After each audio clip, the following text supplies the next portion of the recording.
সমাজ তিন জিনিসের দিকে তাকালেই সব, আপনাকে কিছুই করতে হবে না, জাস্ট আপনি তাকাবেন, তাকালেই সব। আন-নাযরু ইলাল কোরআন, কোরআন মাজিদের দিকে তাকালেই সব, পড়েন চাই না পড়ে, শুধু অক্ষরগুলোর দিকে তাকাবেন, আয়াতগুলোর দিকে তাকাবেন, সেই দিকে তাকালেই আপনার আমলনামায় আল্লাহ সব দিয়ে দিবে। 2 নম্বর হচ্ছে আন-নাযরু ইলা ওয়াজহিল ওয়ালিদাইন, পিতা মাতার চেহারার দিকে তাকালেই সব। একবার এক সাহাবী রাসূল সাল্লাল্লাহু আলাইহি সাল্লামকে বললেন, ইয়া রাসূলুল্লাহ আইয়ুল আমালি আহাব্বু ইলাল্লাহি আযজা ওয়া জাল, আল্লাহ পাক রব্বুল আলামিনের কাছে সবচেয়ে প্রিয় আমল কোনটা এবং সবচেয়ে পছন্দনীয় আমল কোনটা? রাসূলুল্লাহ সাল্লাম বললেন, আল জিহাদু ফি সাবিলিল্লাহ, আল্লাহর রাস্তায় জিহাদ করা। আবার বললেন, ইয়া রাসূলুল্লাহ কুলতু সুম্মা আইয়ুন, এরপর কি? রাসূল সাল্লাল্লাহু আলাইহি সাল্লাম বললেন, সুম্মা বিররুল ওয়ালিদাইন, পিতামাতার খেদমত করা। পিতামাতার যদি খেদমত করতে পারো, তুমি সবচেয়ে আল্লাহ পাক রব্বুল আলামিনের নিকটবর্তী হয়ে যাবা। তো এই জন্য পিতামাতার চেহারার দিকে তাকালেই আপনার আমলনামায় সব, কিছুই করতে হবে না, জাস্ট আপনি তাকাবেন, তাকালেই সব।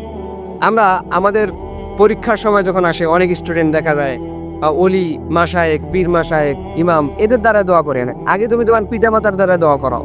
যদি তারা তোমার প্রতি সন্তুষ্ট থাকে, তারা তোমার জন্য দোয়া করে, তোমার আর কোনো কিছুর প্রয়োজন নাই। কারণ ওই পীর মাশায়েখ দোয়া করলে দোয়াটা কবুল হবে কিনা সন্দেহ, কিন্তু তোমার পিতামাতা দোয়া করলে এটা কবুল হবেই নিশ্চিত।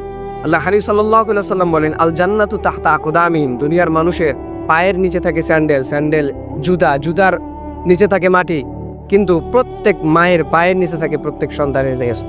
এজন্য তাদের দ্বারা আগে দোয়া করাও। যদি তারা তোমার প্রতি সন্তুষ্ট থাকে, দুনিয়াতে আর তোমার কিচ্ছুর প্রয়োজন নেই, কোনো কিছুই তোমার লাগবে না, কারো দ্বারা দোয়াও করা লাগবে না। তো এই জন্য আন-নাযরু ইলা ওয়াজহিল ওয়ালিদাইন, পিতামাতার চেহারার দিকে তাকালে সব। তৃতীয়ত, আপনি যদি কাবা ঘরের গিলাপের দিকে তাকান, কাবা ঘরের দিকে তাকান, তাকালেই সব। চাই সেটা আপনি কোনো পিকচারের মধ্যে দেখেন, মোবাইলের মধ্যে দেখেন, টিভির মধ্যে থাকেন, আর সরাসরি দেখেন, দেখলেই 20টা রেখে আপনার আমলনামায় আসবে।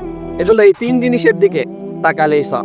আল্লাহ পাক রব্বুল আলামিন আমাদেরকে যেন এই 3 জিনিস থেকে কখনো ফারেক না করে, কারণ যেখানে তাকালেই সব পাওয়া যায়, তাহলে আমরা চোখ দিয়ে আমাদের সেই জিনিসে তাকালে আমাদের ক্ষতি কোথায়? এজন্য চোখটাকে আল্লাহ পাক রব্বুল আলামিন দিয়েছে ভালো কাজে ব্যবহার করার জন্য। আমরা যেন সব কামে করতে পারি, নেকি কামে করতে পারি।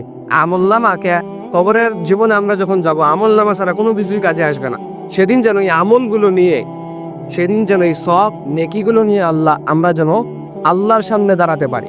এজন্য এই জিনিসগুলো থেকে আমাদেরকে ফারিক হলে চলবে না।